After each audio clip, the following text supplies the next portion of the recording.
Fala, gente! Estamos aqui de novo para mais um mega episódio do nosso Podtex. Hoje o episódio de número 21, né? E eu só falo aqui 21, que a Brenda ali na minha retaguarda me ajuda sempre com essa lembrança, né? Se não, como você bem sabe, eu vou falar um número errado aqui, aí vai ter que ficar colocando ali que corrigiu e tudo mais. Então, já vamos certinho aí pro episódio de número 21.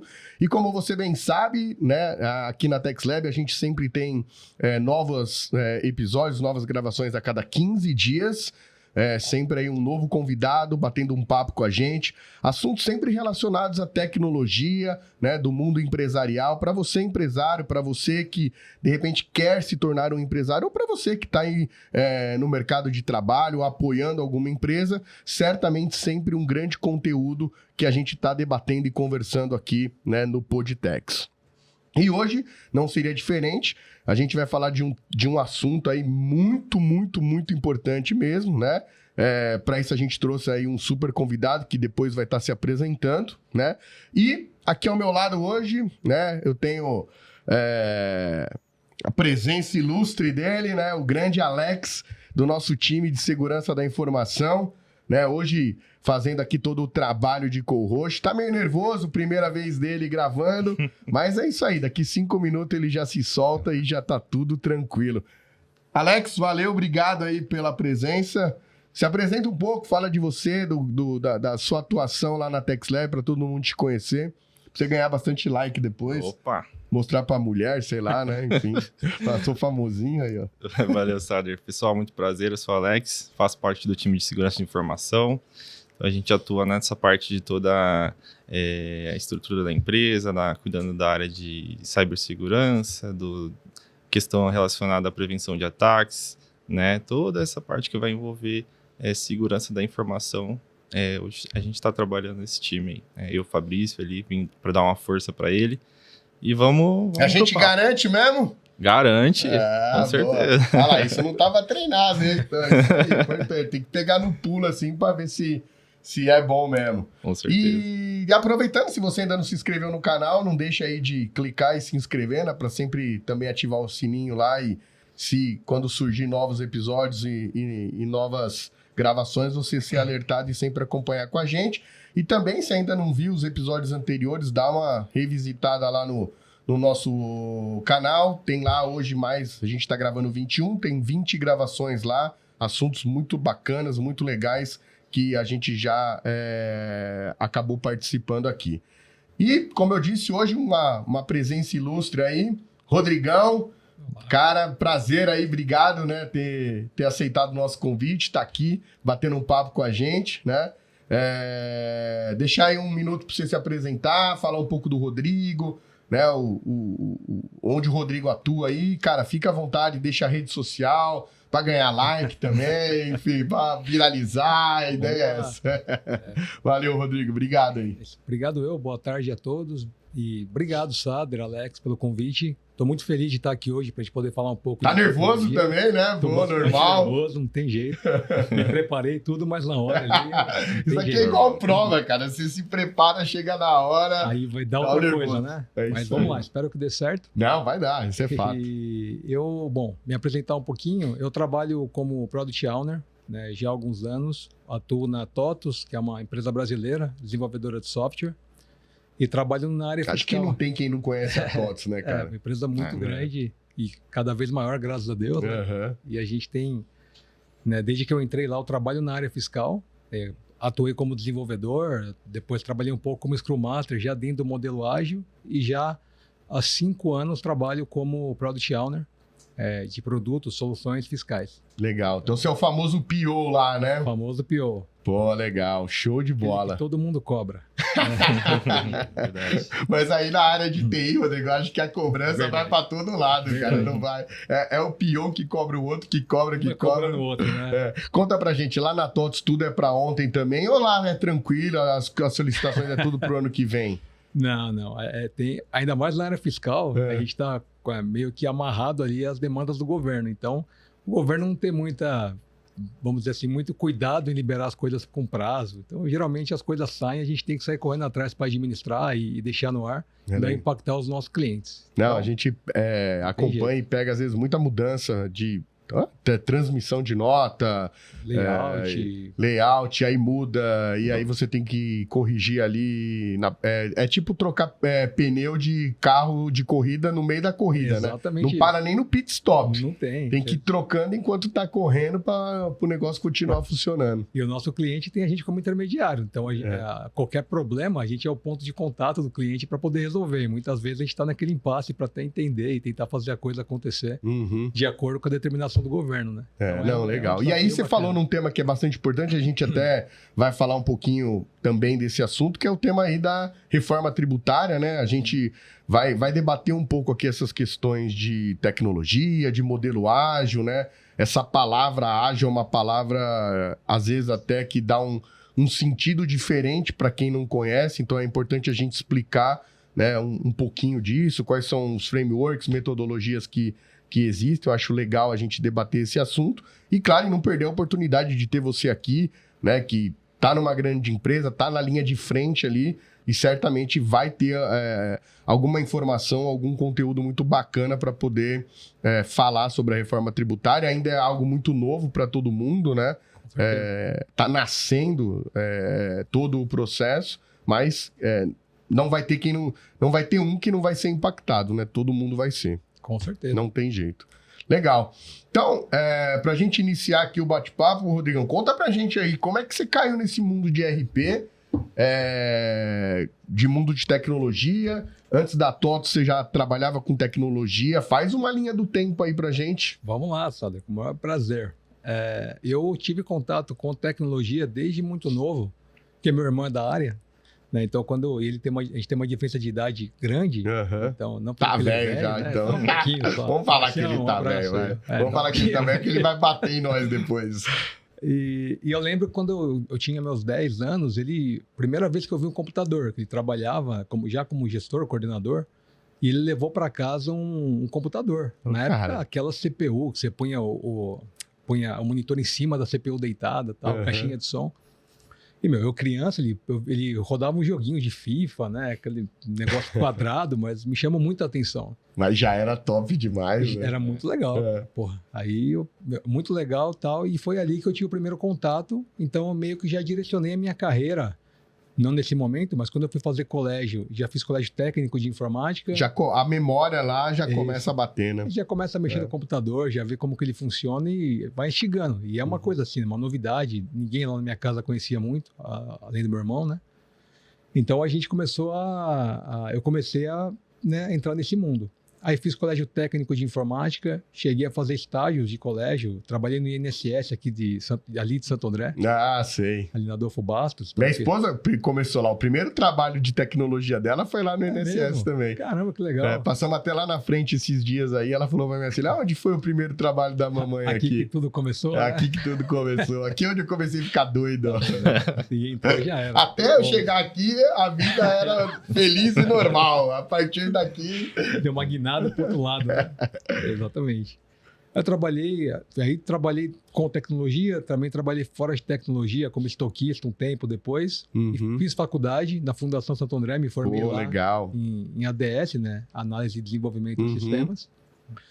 E trabalhei em algumas consultorias. E aí você até perguntou, como que você entrou no Proteus? Como que você caiu no meio aí? No RP, né? No RP. É uma história muito legal, porque Você começou já no Proteus, dentro da TOTOS? Já. Sempre no Proteus. Mas a minha jornada, eu entrei primeiro no frigorífico Marba, né, para fazer estágio. Marba, aqui em Diadema? Ali em Diadema. Entrei lá como estágio também, mas aí já da faculdade. E comecei a trabalhar como usuário do Proteus. Meu primeiro contato com RP. Fazendo ali cadastro de usuário, configurando permissão de acesso e tal. E fiquei há pouco tempo, porque na faculdade, uma consultoria já do Proteus, uma empresa que fazia consultoria, ela fez um curso dentro da faculdade, que foi o que assim, virou a minha vida. Então, inclusive, sou muito grato. Fez um curso que ela foi dentro da faculdade e ensinou por 20 dias, em horário comercial, os alunos sobre o RP, em desenvolvimento, uso, como customizava, como que se desenvolvia. E eu pedi na época para o Marba me liberar para fazer esse curso, mas como eu era estagiário e tinha pouco tempo de casa, não daria certo. Aí eu acabei pedindo para sair para fazer o curso porque eu me interessei pelo produto, pelo RP e queria aprender um pouco mais sobre ele. E você já era usuário, né? Eu já era usuário. E eu nem sabia disso quando eu pedi para sair. Eu queria fazer o curso para aprendizado. Mas durante o curso surgiu a oportunidade nessa empresa. Se o seu gestor da Marba ouvir isso agora, ele vai falar, meu amigo, que bobeira que eu fiz. Bom, espero que sim, né? Certeza, cara, certeza. Na época o mundo era um pouco diferente, né? Muito diferente. Mas foi isso. Aí, nesse momento, eu fiz o curso e eles pegaram as pessoas que tiveram... se dedicaram mais, eu me dediquei de fato ali para poder, né, aprender. E aí você foi um dos escolhidos. Aí eu passei... Tô falando que o seu gestor vai ficar nervoso, cara. Tô falando. Eu fui trabalhar nessa consultoria, trabalhei por muitos anos, trabalhei em outras depois e acabei entrando na TOTUS em 2011, onde estou até hoje trabalhando com o RP Proteus. Legal. Foi aí que eu caí dentro do RP. E de lá para cá, o Proteus, né? Se você pudesse resumir, né? Porque não dá pra gente falar de tudo. Como que foi essa evolução do sistema, assim?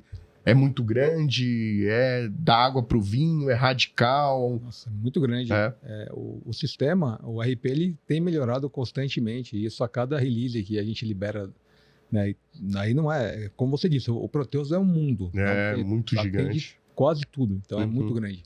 Então, diversas equipes, né, trabalhando e o produto vem crescendo tanto na parte tecnológica, de trazer mais experiência de usuário para o cliente final, né, usabilidade, interface para o cliente poder navegar melhor. Isso foi sempre uma grande cobrança, né? Pelo menos pelo que eu ouço de quem usa. Que, na verdade, não é também uma cobrança só de vocês, é do mundo, né? Hoje em dia, essa cobrança de usabilidade, de ser mais fácil, mais bonito, é uma cobrança que todo software tem, né? Exatamente. E quanto mais, assim, né? Quanto mais tempo no mercado, essa dificuldade de fazer as atualizações aumenta, porque você tem o seu legado, você tem toda uma base de conhecimento que tem que ser trabalhada. Mas não é porque eu trabalho lá, mas eu vejo que a TOTUS tem investido muito nos últimos anos para essas inovações e o produto. Se você pega o Proteus de 10 anos atrás e o Proteus de hoje é outro produto. Até porque se não fosse isso, não estaria perpetuando o quanto tá, né? Exato. Cada vez mais, né? Exatamente. É uma empresa que realmente é o que você falou, vem crescendo a cada tempo. Até antes de a gente começar a gravar, a gente estava falando, né, do escritório que vocês têm ali na Zona Norte.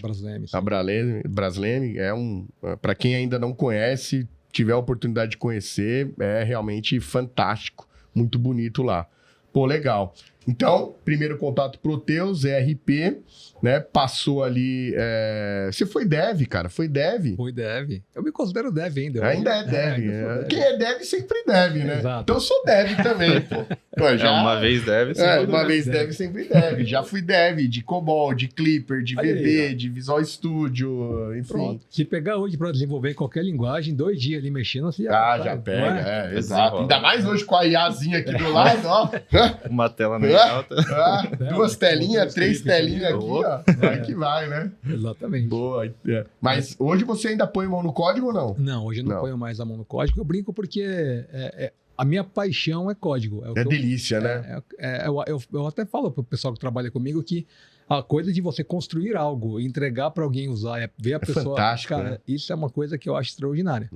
Então, E você ir num lugar e ver uma tela que você desenvolveu, o cara usando. Cara, isso daí é muito legal, cara. É muito legal. É uma satisfação, né? Exato, cara. É teu filho, né? Você eu fiz, né? Olha aquele botão ali, cara. Foi eu que programei. Exatamente. Então, muito legal. É o que eu gosto de fazer. Mas aí hoje eu atuo em papel como PO. Então, por mais que eu tenha que ficar mais próximo da regra de negócio e menos do código, que vai falar disso, eu acabo até nas discussões com o time, até me envolvendo para entender como vai ser feito, para poder contribuir de alguma forma, porque eu gosto. Porque legal. A minha veia é técnica.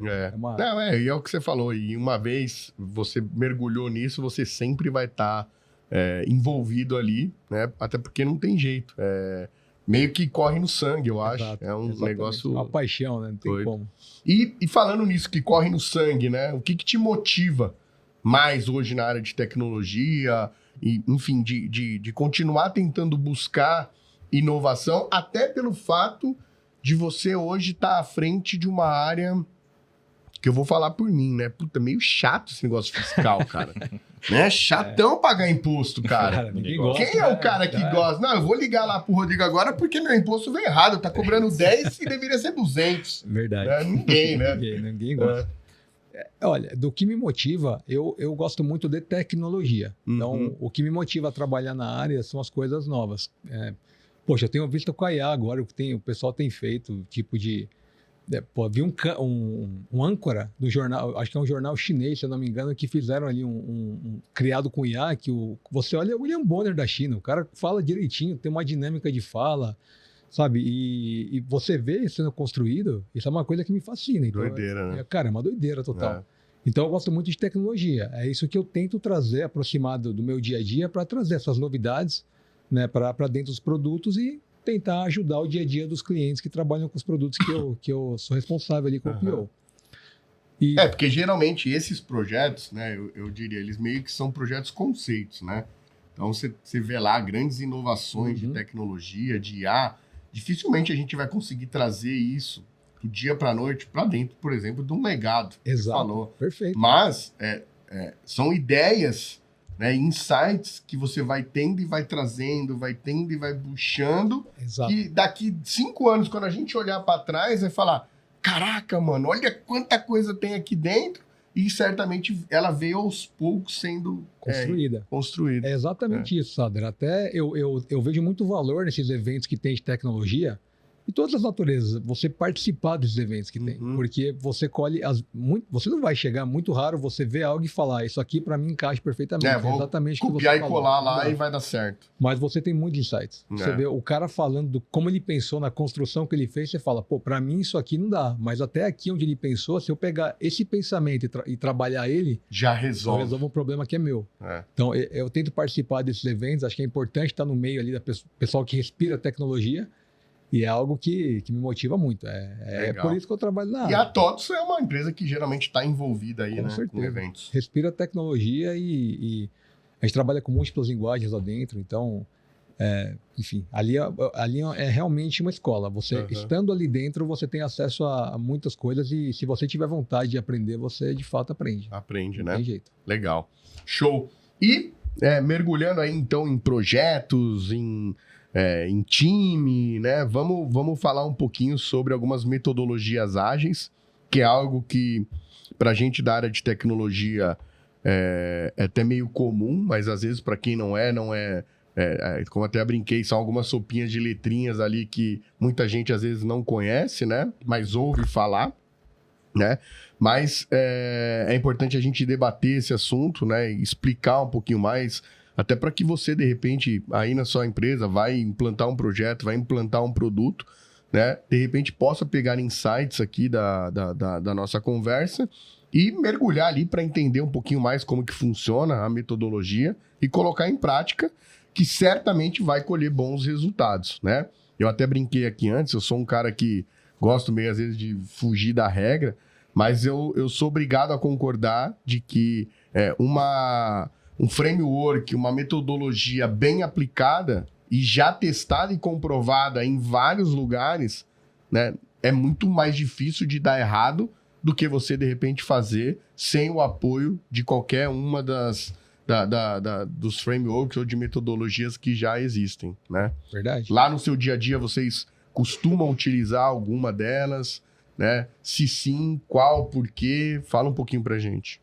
Sader, o que você falou é fundamental e é totalmente correto na minha visão. Não adianta você usar o framework e não se atentar ao objetivo dele. Então, qual que é o objetivo? Você tem que entregar valor rápido para o seu cliente. Você tem que focar nisso, independente do método que você usa. Então, já caiu um pouco, mas ali 2015, 2020, a agilidade ela teve um boom no Brasil, né? Pelo menos assim, foi o que eu senti mais forte. Tem que ter, toda empresa tem que implementar mais ou menos o que está acontecendo com a IA generativa agora, né? E... Eu lembro disso, até desculpa te cortar, mas quando surgiu isso, todo mundo tinha que fazer daily. É isso. Não, o negócio da daily foi o boom, no meio da pandemia, inclusive, assim, foi o auge, né? Todo mundo que você falava, não, é porque agora eu tenho daily. Então, Aí fazia daily, pronto, já tô no Scrum. Pô, mas como assim você não fez a daily? Exatamente. Você não teve daily hoje? Aí cai nisso, tipo, beleza, mas qual que é o propósito? Essa daily que você fez, você conseguiu alinhar com o time ali o que está sendo feito, o que falta fazer, quais são os impedimentos, ou fez só para cumprir? Só para falar que fez, né? Esse que é o ponto. Porque eu vi muita gente falando que fazia daily, fazer só para colocar. A gente fez a daily. A daily tá feita. O ágil tá teoricamente, 15 minutos foram perdidos do dia, porque não foi produtivo. Não foi produtivo. Esse é o ponto. E então, primeiro, então eu concordo contigo nesse sentido. E as empresas grandes de tecnologia, todas elas hoje trabalham com... Todas não, né? A maioria trabalha com vários frameworks de metodologia ágil. Então você trabalha com Scrum, você trabalha com Kanban, você trabalha com Scrumban também, que é uma junção dos dois. Também fizeram ali um bem boladinho dos dois, porque precisa. Em alguns casos, ainda mais aqui no Brasil, que você tem muito processo que é específico do Brasil. A área fiscal é um deles. Essa daí... Cara, o gringo vem aqui, ele fica maluco. Não tem como. Ele fala, cara, que bicho é esse? Como que vocês conseguem, cara, dificultar o que é simples, né? Exato. Então, em alguns casos é necessário você ter essa mescla. Então, a gente trabalha lá com... cada time trabalha com um modelo. Legal. Só que nós temos uma torre que sustenta tudo isso. Então, é uma consultoria interna que monta o processo, estipula como vai ser cada... Tem uma consultoria trabalhando na consultoria. Isso. É uma equipe interna, uma torre de agilidade que faz todo esse mapeamento e acompanhamento de como os times estão trabalhando dentro do modelo ágil. Então, a premissa é agilidade, tem que ser método ágil. Mas a forma, aí nós temos a liberdade, e aí, no caso ali, o TL, né, que é o Scrum Master da nossa estrutura, que faz esse desenho. Esse time aqui, ele vai... Entendemos que com o projeto, com a dificuldade, os desafios que a gente tem, o Kanban é mais adequado, ou o Scrum é mais adequado. Até para poder contextualizar um pouco, se você tem muita manutenção, está falando aqui de um produto que tem ali uma sustentação alta, ou então mudança de legislação recorrentes. Poxa, adianta eu montar um Scrum, uma sprint que vai demorar 15 dias para no final eu entregar? Se o governo chegar para mim e falar que tem uma mudança que é para daqui a 5 dias... Tem que pular na frente. Não tem como. Então, o modelo do Scrum, nesse caso, ele perde um pouco o sentido. Aí você faz o Kanban, que é uma coisa mais dinâmica, para você poder trabalhar com tarefas ali menores, com tempo, né? O IP menor para poder entregar valor para o seu cliente, que é sempre o foco. Eu tenho que entregar o que eu tenho que entregar no menor tempo possível, né? Então, e aí eu acho que essa é uma frase super importante até, Rodrigo, para a gente debater, que é o que você falou. Preciso entregar valor para o meu cliente no menor tempo possível. Exato. E o que muitas vezes eu enxergo e vejo é que as pessoas, quando olham a metodologia ágil, e aí até te perguntam, você usa a metodologia ágil? Eu uso. Então você é rápido. Não, calma. Calma. Não. São uma coisa, outra coisa. Eu entrego na melhor velocidade possível. Isso aí. Por isso eu sou ágil. Exatamente. Né? Agora, se eu sou rápido ou não, também depende muito do conceito do que é ser rápido, né? Exato. Eu posso ser rápido para você em uma semana e posso ser demorado para o Alex em uma semana. Exatamente. Né?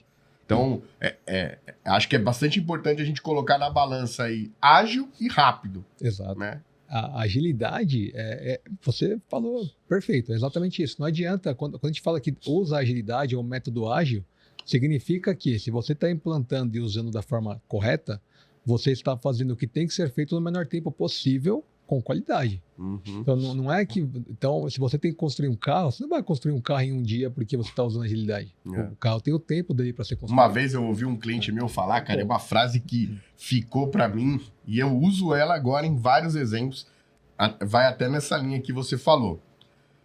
Uma mulher demora 9 meses para fazer um bebê. É isso aí. E não adianta colocar 9 mulheres para fazer o bebê em um mês. Não vai dar certo. Não vai dar certo. Exatamente né? isso. E é a maior verdade, cara. Isso não adianta. O bebê vai demorar 9 meses para ser construído. Né? E não vai ser 9 mulheres que vai fazer o bebê nascer em um mês. Isso, no dia a dia, é muito comum acontecer, né? E não só isso. Mas isso eu acho que só acontece lá em Júpiter. Aqui na Terra, lá na TOTS, daí não deve acontecer, não, cara. Acontece lá. Não acontece. Eu acho que todo projeto de desenvolvimento, quem trabalha ali em times de liderança passa por isso, né? Poxa, temos que fazer alguma coisa rápido. Vamos contratar pessoas então para colocar. Aí cai nisso. Adianta eu contratar pessoas para colocar, para entregar o que eu quero entregar em um mês? Às vezes não, às vezes você vai onerar o seu time. Exato. Por quê? Se você atrasar o projeto, porque vai ter tanta gente para ser ensinada e apoiada. Exato. Que o cara que talvez ia construir vai estar apoiando quem entrou e a curva de aprendizado dele tem uma curva normal e você vai acabar onerando o time. Então, isso é exatamente. Então, eu entendo que a agilidade, quando fala, é exatamente olhar dessa forma, com esse prisma. Olha, eu tenho que entregar rápido, mas não significa que eu vou entregar assim, fora do tempo natural, mas dentro do que é possível fazer, se eu vamos tentar achar o melhor eu vou otimizar. Se eu realocar meu time interno, eu vou entregar. Se eu quebrar escopo, porque às vezes tem isso também. Chega para você um escopo, você mapeia o escopo de entrega. O que tem que ser entregue de rápido para o meu cliente? Às vezes você consegue entregar valor com um escopo menor. Isso é um desafio também, que eu acho que é o papel que um PO tem que fazer. Entender o que é de fato mais valoroso até para poder bater essa entrega de valor constante, para quem está na outra ponta sentir essa entrega de valor. Exato, não sentir, porque hoje em dia o mundo não suporta mais você pegar um projeto e falar, daqui a um ano eu te entrego. Acabou. Isso não existe mais, né? Acabou. Então você tem que gerar valor rápido para o seu cliente poder ir vendo que você está incrementando para ele valor. Essa é a principal sacada e é o maior desafio do PO. É o maior desafio, é verdade. Tem jeito. Então, tem uma pergunta aqui que acho que é até legal, e aí resume isso que a gente falou. O que significa ser ágil de verdade? Né? Então, acho que a gente falou um pouco disso, mas se a gente tivesse que resumir numa frase. Ser ágil de verdade? Eu entendo que é exatamente você entregar o que você tem que entregar no menor tempo que você pode fazer.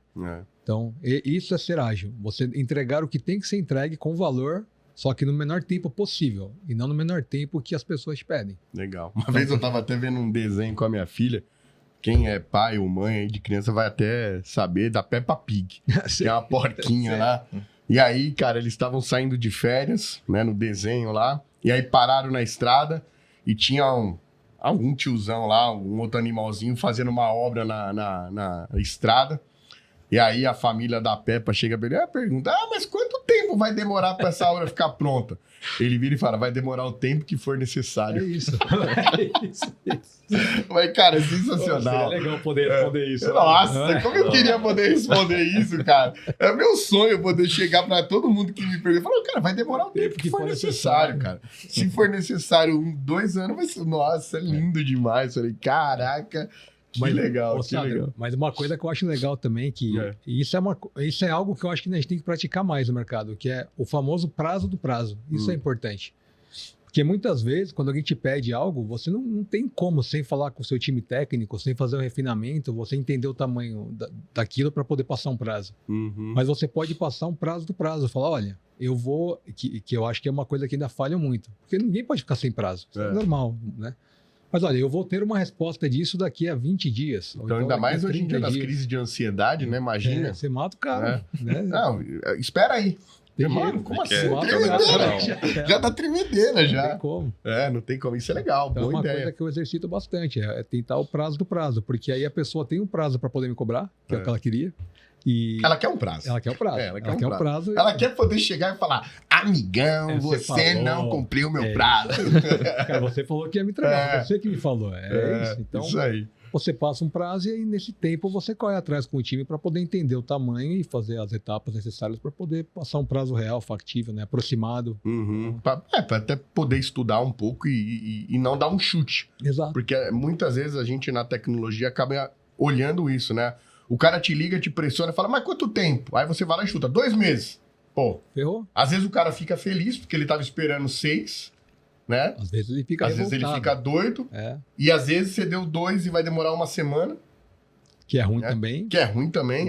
Eu sempre digo, errar para muito mais ou para muito menos sempre é problema.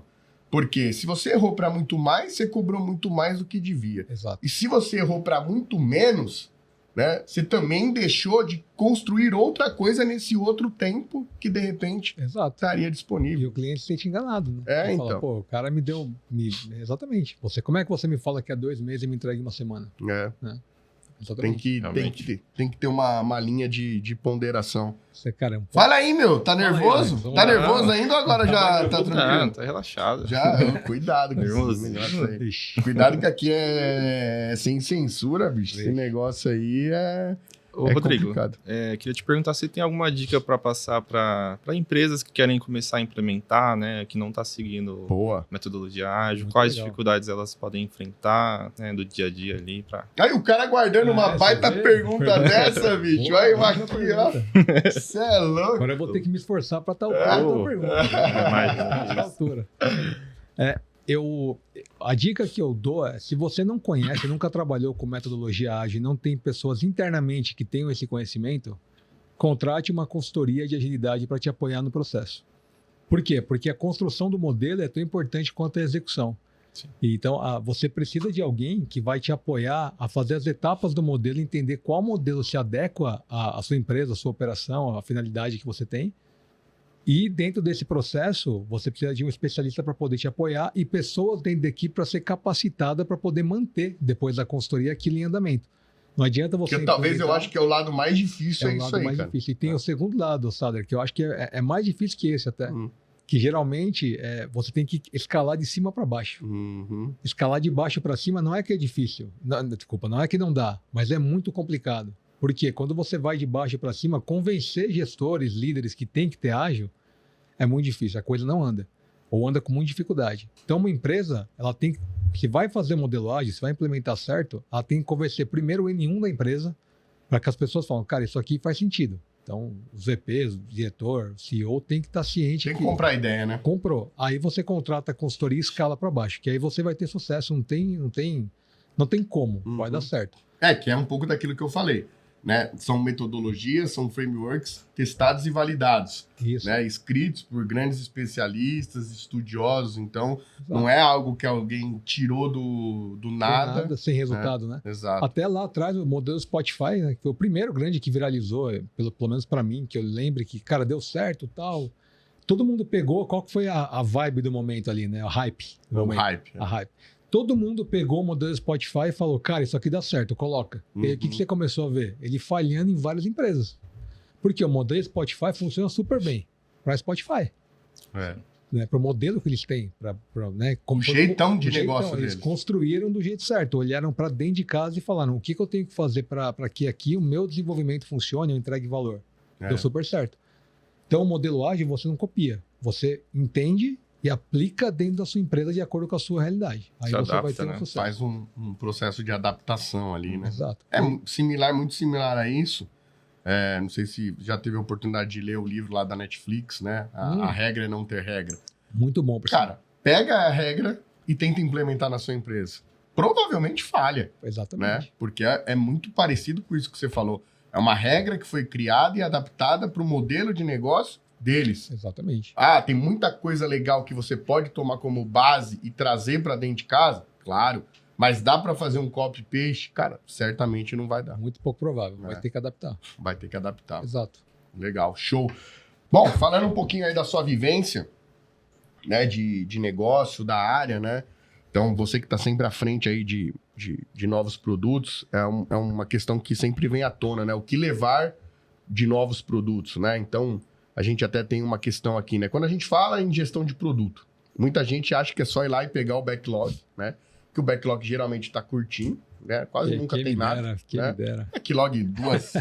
tem dois itens na lista ali, né? Ali, coisa pouca, né? Mas, de fato, na prática, como que isso funciona? Como que é essa decisão? Como que é a escolha? E até uma pergunta que me veio na cabeça agora. Qual é o peso que o cliente tem, né, na decisão do que vai ser feito dentro do produto? Excelente pergunta e é muito legal falar desse tema, porque é um desafio enorme você administrar um backlog de um produto que tem muitos clientes. E hoje, a minha realidade, eu trabalho com produtos que tem uma quantidade de clientes ali bem razoável. Então, qual que é a grande dificuldade? Como stakeholder, eu tenho de um lado o cliente que pede uma série de coisas.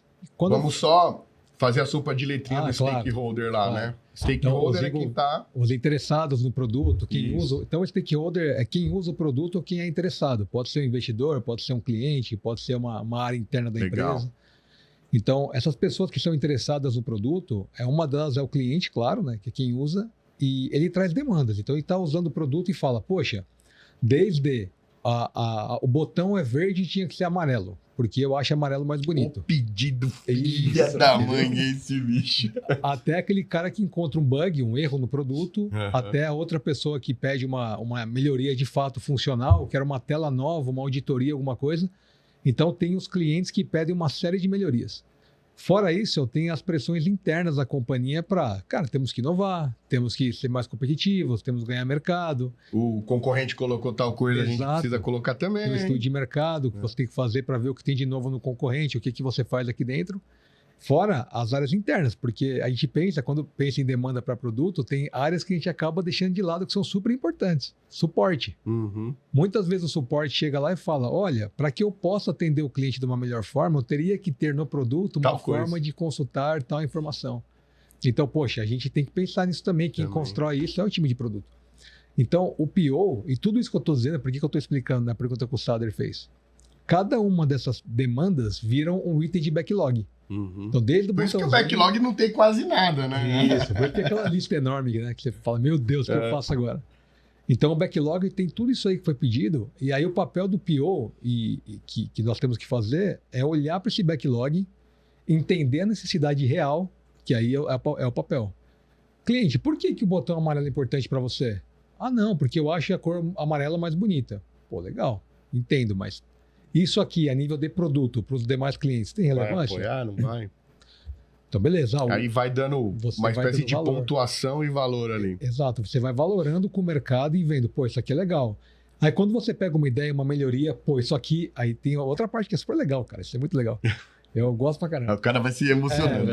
Isso é muito legal. Porque você pega do cliente uma ideia, um stakeholder qualquer uma ideia e fala, pô, isso aqui tem valor.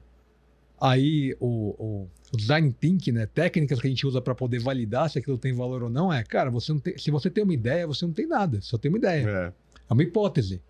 Então o que a gente tem que fazer? A gente pega aquela ideia, o PO pega aquela ideia e ele vai validar com o mercado para ver se aquela ideia que eu entendo que tem valor, de fato no mercado tem valor. Seja valor de produto ficar mais completo, seja valor de venda, seja o valor que for, mas eu tenho que entender se aquele PBI, aquele Product Backlog Item, tem algum valor para o nosso cliente. E aí você roda toda uma pesquisa, entrevista cliente, faz call, vai lá entender a operação dele para ver e poder ver, pô, essa hipótese aqui tem valor, vamos investir nela. Aí você faz o desenvolvimento. Essa hipótese aqui é muito legal, mas para o meu mercado, para o meu produto não tem valor nenhum. Então, o PO ele fica trabalhando no backlog ali o tempo inteiro fazendo isso, valorando as ideias para ver o que faz sentido ou não e priorizando para o seu time de desenvolvimento poder trabalhar. Então, esse é o desafio. E, cara, é muito legal. E aquilo que você falou, você colocar uma ideia para vender, porque isso é uma venda, né? Eu vou vender uma ideia. Cara, se a ideia for boa, o cara compra mesmo sem a ideia ser concreta, é isso. É só fechar o negócio. É isso aí. Validado. Exatamente. E tem, cara, já teve muitas ideias boas, sabe, Alex, que a gente falou, isso aqui tem valor. Você botou pro... Não tem. O cara fala, não, eu até acho legal, mas eu não compraria. Você fala, pô, vale a pena eu investir nisso? Não. Então você vai pro outro lado. Como tem ideias que você fala, cara, isso aqui não tem valor nenhum. E quando você vai pro mercado, às vezes uma ação do cara ter um filtro a mais em um relatório, já pro mercado tem um puta valor, cara, do que você criar uma rotina nova, uma interface nova, um processo novo. E aí você, com baixo custo de desenvolvimento, você entrega um baita valor. Exato. Aí cai na metodologia ágil. Então, tudo isso cai ali dentro. E aí você comentou, Sadri, tem que ter metodologia ágil para dar certo? Não. Se você tiver essa mentalidade e aplicar qualquer outro modelo que você foque em entregar valor rápido para o seu cliente, vai dar certo, porque na prática é entregar valor. É que a grande vantagem de você ter uma metodologia já implantada e que já é de mercado, é que quando você faz troca de cadeiras ou de cabeças, cara, senta aqui. É isso aqui. Estuda esse cara é o que roda aqui. Exato. Né? Então fica mais fácil. Senão você vai ter que... vem cá, você vai trabalhar aqui, deixa eu explicar o nosso jeitão. Isso aí. Né? O framework, né? O framework está pronto para você sentar e executar. Mas ele não é bala de prata, como muita gente pensa que é. Mas é muito importante. Se você usar ele corretamente, ele te dá isso, a segurança de estar no modelo que é validado no mercado e dá certo. Mas você tem que trabalhar corretamente. Não dá para você só colocar e fazer a daily e falar, Faz a daily. agora tá certo. Né? Inclusive, a gente vai parar aqui, vamos fazer uma daily rapidinho e a gente já volta. Boa, legal. Então, você falou um pouco de como priorizar as funcionalidades, achei bem bacana, né? E até uma questão que a gente lá na Tex, como fábrica de software, um dos nossos braços lá é uma fábrica de software, né? Então, a gente tem muito desenvolvimento que a gente faz e uma dificuldade que a gente tem, eu acho que é até comum, é essa questão de prazo, né? Como estimar um prazo Sério? correto, né? Pô, achei que não, né? Que isso. Geralmente, qual é o modelo ou a forma que hoje vocês utilizam, né? E tem como rotina ali para realmente sentar e definir, ó, eu vou demorar 40 horas ali para resolver essa questão. Bem legal, Sadr. É um desafio para todos, né? Gigante, É um cara. desafio enorme porque envolve várias... Cada escopo tem um orçamento e uma forma de fazer e é difícil chegar nisso, né? Entender o quanto vai custar. Mas o que nós fazemos, e tem dado muito certo no time de desenvolvimento ali que eu atuo como PO, a gente tem feito um trabalho do PO eu tenho ali que trabalham comigo Tech Lead, arquiteto e o próprio Dev Team. Então, nós fazemos juntos, a gente pega uma demanda nova que a gente vai trabalhar, que a gente já fez a pesquisa, dá certo, tem valor, vamos implementar. Aí, nós pegamos tanto o PO para trazer a questão do negócio, o arquiteto para trazer a parte ali de como vai ser a estrutura, a infraestrutura daquela implementação, né, o técnico para trazer ali como vai desenvolver, e a gente faz junto. A gente senta e determina, ó, eu levo as demandas de mercado, então eu falo, ó, tem que ter essa melhoria, tem que ter tal entregável, a gente tem que ter tal feature, o cliente tem que ter tal jornada, tem que ter tal resultado. O time técnico pega e eu tenho um prazo ali de 1 a 2 semanas para pegar aquele desenvolvimento e destrinchar ele. É um tempo de discovery que a gente fala. Ele poder entender tecnicamente como que ele vai fazer aquele desenvolvimento. A partir disso, o time faz, depois de ter feito o discovery, a gente senta junto, avalia a hipótese, fala, cara, ficou assim, veio para cá, um vai contribuindo com o outro, e ao final a gente chega no orçamento de horas. A gente fala, poxa, nós temos aqui para entregar isso 100 horas, 200 horas, 1000 horas, enfim. Mas pode parecer a princípio que, poxa, que é um desafio, né? Pô, eu vou gastar aqui 2 semanas, 3 semanas para saber o custo disso.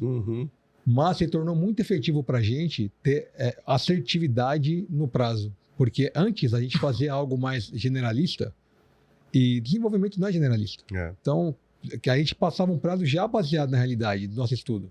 Vai demorar, ainda mais quanto maior o projeto, maior o risco. Maior o risco. Então, a gente vai demorar aqui 6 meses para entregar. Aí entregava em 9, entregava em 10. Então, pô, ficou muito longe. E aí todos os stakeholders envolvidos no projeto se frustram. E a gente também. Então, o time se desmotiva, etc. Com essa etapa, a gente percebeu que esse tempo de investimento inicial na estimativa de horas, ele acabou, mesmo sendo um tempo investido inicialmente, o tempo de desenvolvimento acabou sendo menor. Porque quando vai para desenvolvimento, o time já sabe o que vai fazer. Não perde tempo, entre aspas, aí, estudando. Cara, fechou aqui, depois é fábrica. Tá aqui, os desenvolvedores façam. Então, a gente acaba entregando em menos tempo, mesmo usando esse começo de projeto para poder fazer a estimativa de hora. Então é um pouco daquilo. Gasto um pouquinho mais de tempo planejando, exato, mas executo melhor e mais rápido. E muito, muito mais rápido. E aí que entra o prazo do prazo. Que eu falei. Porque nesse tempo, eu não viro pro meu stakeholder, para alguém que pede para mim e falo que... Vou ver. Não, eu falo, ó, bom, eu vou demorar umas 2 semanas para fazer o levantamento. Então eu falo, daqui a 15 dias eu vou te passar o prazo. Pronto, ele já tem o prazo dele para me cobrar. Enquanto isso, eu vou para dentro de casa com o meu time, a gente faz o levantamento e depois eu volto e falo, ó, o prazo final é tal data. Aí meu time está confortável, porque foi ele que estipulou o prazo, então ele não vai ter aquela cobrança do, pô, como que você falou que entrega isso aqui em 2 meses? Pô, não tem como. O time fez o levantamento, eu participei, então também estou responsável por isso, todo mundo está junto naquele barco. E a gente vai entregar tem que agora correr para entregar naquele prazo. E é assim que a gente tem feito. Legal. E tem sido muito efetivo. Esse modelo que nós adotamos... Conseguiu reduzir bastante essa questão de errar muito Exato. Na estimativa. Errar na estimativa é entregar. É entregar, de fato, algo bom, bem construído, bem pensado, com a arquitetura certa.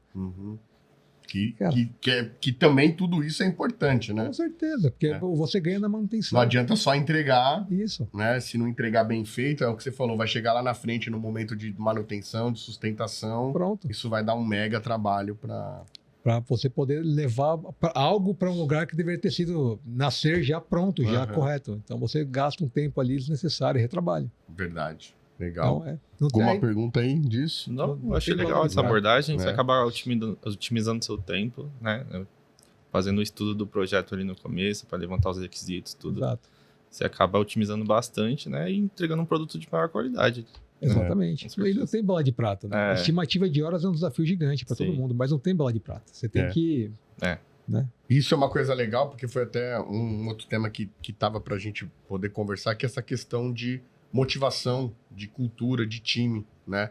Então, muito se fala, inclusive, disso, né? Toda vez que você traz o time para junto do projeto, a tendência é que todo mundo compre a ideia, né? E brigue junto por aquilo, né? Exatamente. Então, é até uma forma de fazer a equipe funcionar bem de uma forma conjunta ali, né? Performatizar mais, sabe? Isso é fato. Uma cultura que é propagada na TOTVS, acho que outras empresas também, é que o dev, ele é o dono do produto também. Por mais que o Product Owner, né, o PO, tenha o papel, todos os devs são responsáveis pelo produto. Então, isso é uma cultura que é muito boa de fomentar.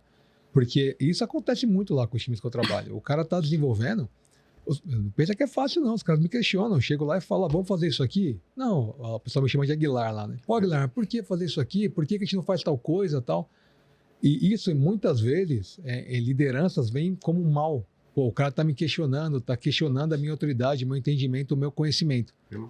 Pelo contrário. Me ajuda aí. Ajuda muito, porque aí o cara vem com uma ideia e aí você fala, poxa, caramba, não pensei nisso. Que legal, pô, isso aqui realmente pode fazer sentido. É similar até a questão do cliente. Para que eu vou ficar, TOTVS, né, no caso de vocês, vou ficar pensando em solução se o meu cliente já está me falando o que ele precisa? Isso. Eu pego a ideia dele e faço, certamente, se validou, vai valer para ele e vai valer para um outro monte de gente. Exatamente. Né? Então, eu acho que não tem cliente melhor, nesse caso, para ser lá o P&D da empresa. Do que o próprio... não tem pessoa melhor para ser o P&D do que o próprio cliente. Né? Ele é o cara das ideias. Exato. Você pega a ideia dele e, poxa, o que tem no mercado que eu posso usar para inovar com essa ideia? Ou trazer, trabalhar part-time, né? ou melhorias do cliente e evoluções do mercado. Então, esse é um desafio. Só que, cara, é muito legal. E você trazer o time para perto de você... Então, isso que eu ia te falar. Cara, e você ganhar essa confiança do time também é um outro desafio, né? É um desafio, só que vale muito a pena. E aí, assim... Tem que pagar muito churrasco, né? O pessoal do Transmite aí, tô devendo pra você. Ih, agora pegou, hein? Olha lá, chegou na meia. A hora que ele mandar o link lá da gravação, já era.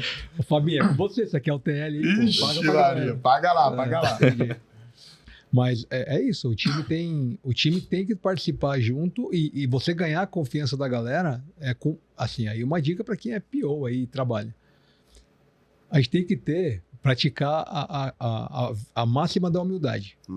Poxa, a gente não sabe, a gente aprende e morre burro, né? Isso é uma máxima, não tem jeito. Tem jeito. E na área de tecnologia, entra lá um moleque de 20 anos, com todo respeito, né? Moleque pela idade, e ele traz coisas do mercado. Bagagem de conhecimento gigante. Que eu falo, velho, como... Hoje eu estava tendo uma conversa com um analista também, que eu fiquei pensando, como que o cara vê a técnica, né? Como que o cara fez essa conversão e tal? Não faço a menor ideia. Mas, tipo, você tendo essa humildade, você consegue trazer, porque o dev team vê verdade. Fala, cara, o PO não está aqui para me entregar um negócio para fazer me chicotear se eu não entregar certo. Ele está aqui para trazer a demanda para mim e ouvir o que eu tenho para falar e contribuir junto comigo para entregar aquela feature. E aí, juntos, vocês têm uma entrega de valor grande para o produto. Então, eu sempre tenho todo lado tem ali o seu... Não tem jeito. A sua soma, né? A contribuição. Não tenha dúvida. E outra coisa, quando dá certo, todo mundo acertou. Que delícia. Bater meta. Deu certo, ótimo e tal. Agora, quando dá errado também, é importante o PO também ter essa visão. Pô, não é porque o dev... Isso acontece muito também. Não deu certo porque o dev team não entregou. Não, cara, não deu certo porque a gente errou. Todo mundo. Cara, eu tenho nenhum receio em falar, pô, eu estimei errado, eu fiz a arquitetura errada, não tem problema. Pô, isso aí, e aí você vai ganhando a confiança do time. O time vê, pô, esse cara aqui é meu parceiro, não é meu inimigo. A gente vai trabalhando junto para construir. E de fato é isso mesmo, né? Assim que funciona. Na verdade, toda corporação ela é um time único. Um time único. E aí voa mais além. Se você ainda somar você e o seu cliente, vocês são de novo um time único, né? Exato. Porque um não vive sem o outro e vice-versa. Não depende do outro e tal, e é isso. Pô, legal. E até você falou um negócio que é legal, né?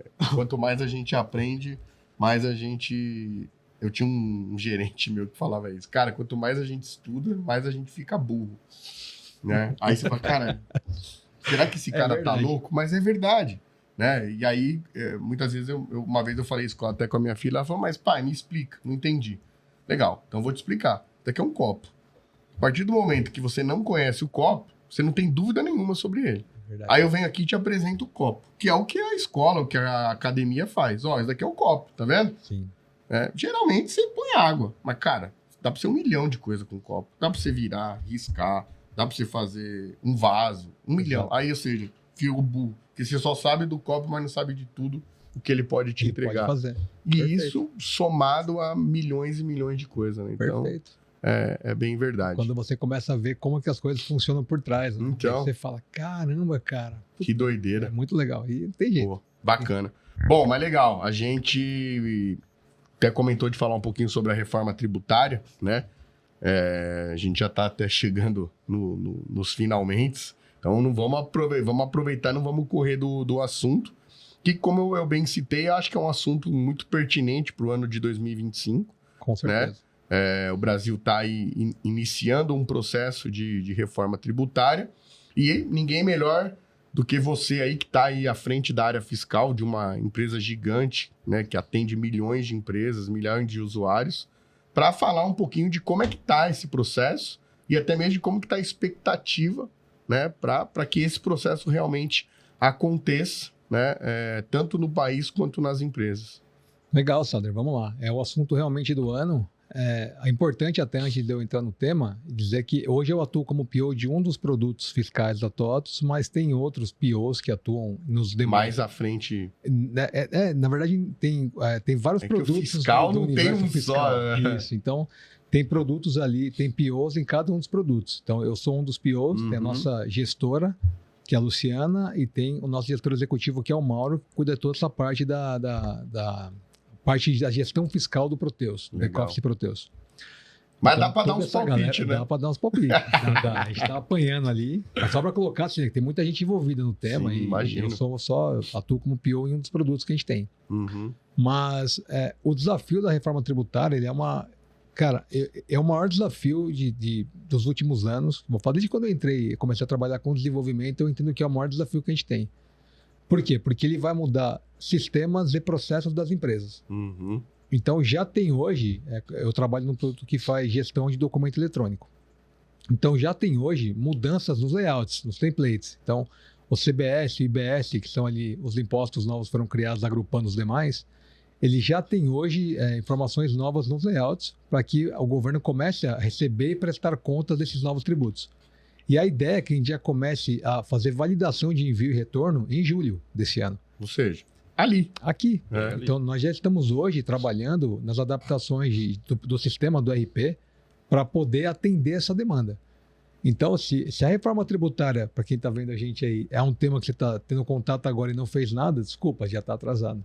Um bocado, né? Já está bem atrasado. É um tema que as empresas têm que ir atrás de entender, porque vai mudar muita coisa. Vou dar um exemplo simples aqui, mas para explicar a complexidade, o quão complexa é essa questão. Hoje, as empresas têm ali a logística de compra e venda, e com a reforma tributária, com a mudança de como vai ser feita a tributação, as empresas vão ter que começar a olhar para a logística para ver se ainda faz sentido manter centros de distribuição da empresa dela, porque às vezes não vai fazer mais sentido. Hoje, como tem muita briga tributária... Tributária de ICMS, né? Isso, a empresa criou centro de distribuição de logística em vários estados, para poder ter um benefício, pagar menos tributo nas operações. Santo ali, por exemplo, é um... Entende? E agora, com a reforma, como a ideia é meio que igualar, você trazer tributações aproximadas e únicas, você não vai ter mais isso. Então, por que eu Caiu vou o manter... custo do transporte agora, entendeu? vai ter um impacto muito maior, né? Exatamente. Então, por que você vai manter a tua operação pagando mais frete, pagando mais envio, translado dos envios e retorno de mercadoria, se você pode comprar do mesmo estado, do seu vizinho aqui, pagando um valor talvez um pouquinho mais alto na mercadoria, mas que vai compensar todo esse custo de logística que você tem, de pessoas que você tem lá. Então, as empresas têm que olhar para dentro e ver o que vai fazer sentido com a reforma tributária para a operação dela. E esse mapeamento é uma etapa prévia, né, para você poder começar a olhar para ver o que faz sentido. Exato, e configurar os RPs, configurar os sistemas, ver o que ela vai ter que comprar de solução para poder auxiliar nessa jornada. Então, poxa, como é que ela sabe o quanto ela paga de tributo hoje e o quanto que ela vai pagar de tributo com a reforma? Então, o sistema até não pode auxiliar. Para entender se ela vai se manter viva, exato, né? Ou financeiramente e fiscalmente saudável, né? Exatamente. E agora uma mudança bacana também que a reforma... E tudo aqui, gente, eu estou falando, mas a reforma está transitando. Então, muitas coisas podem mudar, enfim, estou falando do que a gente tem hoje. Mas hoje, as apurações de imposto e o pagamento das guias de recolhimento de tributo, você paga hoje pelos RPs. Então, o RP faz a apuração, gera a guia, você faz o pagamento do imposto, o recolhimento do imposto. Com a reforma, você vai enviar os dados para o governo, que isso aí já envia através de SPED, etc., NFE, mas ele vai ter o portal que ele vai fazer o cálculo para você poder pagar a guia. Você vai pagar a guia por lá. Então, isso gera uma complexidade sistêmica, porque você tem que manter os dados do RP totalmente convergentes com o que está lá dentro do portal da Cefaz, para que o seu cliente possa validar se o que ele está tendo de apuração no entendimento dele é igual. E se tiver diferente, o que está configurado errado aqui que não está batendo? Então, o desafio sistêmico para fazer tudo funcionar, bater e conferir é enorme. E a gente tem investido muitas horas aí nos últimos, vou falar anos já, com a reforma tributária para poder entender e adaptar os produtos para os nossos clientes. Então, cara, a reforma é algo que...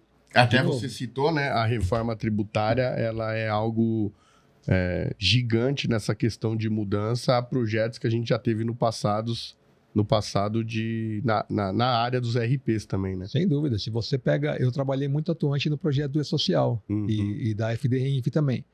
O E-Social foi um boom enorme, porque foi uma obrigação nova de RH, que na verdade ela não criou nada novo, ela só meio que forçou o que deveria ser feito, de processos de RH.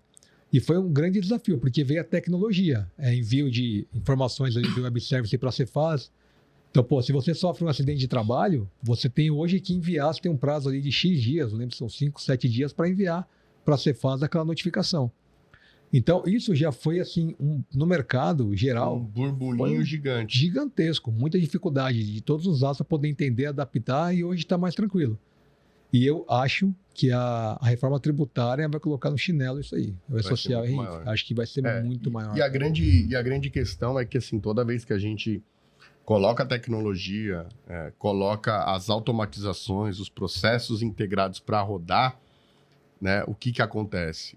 Tudo aquilo que não acontece via sistema, não tem mais como acontecer, né? Exatamente. Que é o exemplo que você deu aí do E-Social. Né? Então, de repente, o cara se machucava. Cara, se eu não avisasse, acabou. Agora, o cara tá lá cadastrado. Aí o cara, de repente, não tá batendo ponto. Pô, mas por quê? Porque não avisou. Pô, mas então agora tem que avisar, porque uma coisa bate com a outra, que liga com a outra. Exatamente. Né? E aí você não mandou... Interligado, né? Interligado. E não mandou... autuação. Pau. Porque aí, se devia ter mandado, não mandou. E aí tudo, até pagamento de rescisão, se você perde as contas de um lugar e você vai trabalhar em outro, o E-Social tem lá na base. Mas se não baixou aqui, não libera lá. Queridão, por que você não baixou aqui? Ou então, por que a admissão aqui está diferente? Então, hoje é tudo amarrado. E com a reforma, além do desafio sistêmico que a gente está falando, tem o desafio do entendimento. Sim, entendimento e processual, que é o que você falou. Cara, zerou o jogo. O maior tributarista do Brasil hoje... vai reaprender tudo. Tem que começar do zero e reaprender. Claro que a bagagem que ele tem vai ajudar a entender como era e tal, mas e aí, principalmente colocar, antes era assim, agora vai ser assim. Exatamente. Né? Até porque como ele vai conhecer bem o antes, isso aí. Ele vai ter toda a oportunidade de poder avaliar como que vai ser agora, baseado no que era antes. E fazer as conexões. Era assim, melhorou para cá, veio para cá. Então essa é a vantagem. Mas quem pegar para estudar hoje a reforma, no mercado vai ter muita oportunidade. Não tem a menor dúvida. Seja para consultoria tributária, então, poxa, eu tenho que entender como funciona, seja sistemicamente para entender como configurar o produto para atender os clientes na reforma tributária. Boa. Hashtag fica a dica. Hashtag Estuda a reforma tributária. E boa sorte, porque você falou que é chato, né, Sandro? Eu não vou falar que é chato, mas a minha chefe não vai gostar. É louco, eu não vou falar que é chato, mas é complexo. É muito complexo. É complexo. Mas é legal. É legal. E é aquele, quando o projeto dá certo ali, fica mais legal. Pô, Rodrigo, como eu te disse, o tempo voa, né? Então a gente até brinca de olhar no relógio, e aí você até estava preocupado. Pô, será que vai desenrolar? Será que vai ser rápido? Será que não? Eu vou travar? Aí, cara, é um bate-papo muito legal, que flui realmente. São temas, né? A gente navegou ali em alguns assuntos, são temas extremamente pertinentes do dia a dia do empresário, né? Do cara da TI, né? Enfim, é algo que realmente está ali no cotidiano das pessoas, então certamente tem muito assunto, tem muita coisa para falar. A gente, claro, acaba, às vezes, em alguns assuntos sendo superficial, raso, né? Mas, claro, se quiserem mais informações, quiser aprofundar temas, a gente vai estar aí à disposição para conversar, para conectar redes, conectar pessoas, enfim, conte com a gente para poder fazer isso. Então, antes de a gente encerrar, Rodrigo, queria que você deixasse aí uma dica para quem está entrando na área de produto, né?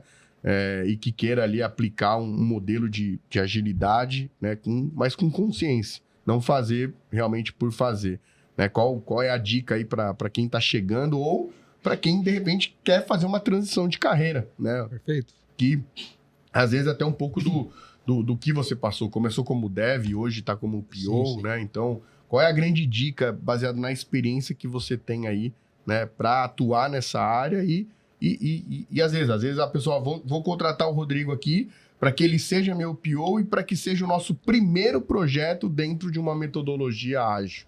Legal. Show de bola, Sadra. Acho que para quem está fazendo uma transição de carreira, indo de um dev ou querendo trabalhar como PO, a primeira coisa é entender o negócio, porque PO está muito vinculado com o negócio e menos com o técnico. Uhum. Então, você é PO do quê?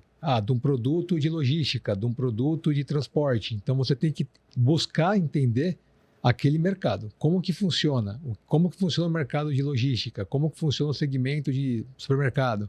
Tem que ter essa base, porque quando você assumir o papel de PO, você vai discutir com o cliente ou conversar com o cliente dentro do segmento dele. Uhum. Então, você tem que ter base para poder entender o que ele está falando e poder perguntar corretamente para ter a resposta que você precisa. Então, o conhecimento de negócio é importante. E aí que vem o grande desafio, porque você vai ser PO e não de um produto só. Então, por isso que a área de TI, assim como um todo, e PO não é diferente.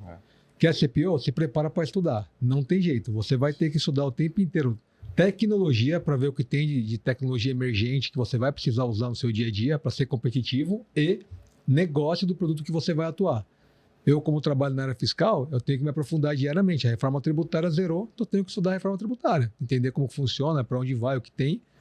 E documento eletrônico, o que tem de alteração, quais são os tipos de documentos novos, e assim por aí vai. Tem que mergulhar mesmo no tema do negócio. Do negócio, ali, né? Então tem que entender. Mas o grande, assim, gente, para ser um bom PO, você tem que ter mente aberta, saber ouvir, absorver e escolher o que faz, valorar o que tem de fato ali que ser feito para o seu cliente. Então, você saber ouvir, a dica é essa. Ouça. Você não sabe nada, essa é a verdade. Ouça. Então, ouça o seu cliente, ouça o seu dev team, ouça o seu suporte, o seu time de customer. Então, talvez um curso de psicologia aí cairia bem. Seria bom. Você é um ouvinte aqui, né? Mas e se você não tem... Uma coisa legal também, Sadra, é que você não tem que ter base técnica para ser PO. É base de negócio. É base de negócio, 100% de negócio. Então, o técnico é importante. E eu já ouvi de grandes estudiosos, inclusive, que o futuro da tecnologia está muito mais amarrada ao conhecimento do negócio do que ao conhecimento da tecnologia. Cara, eu concordo muito com isso.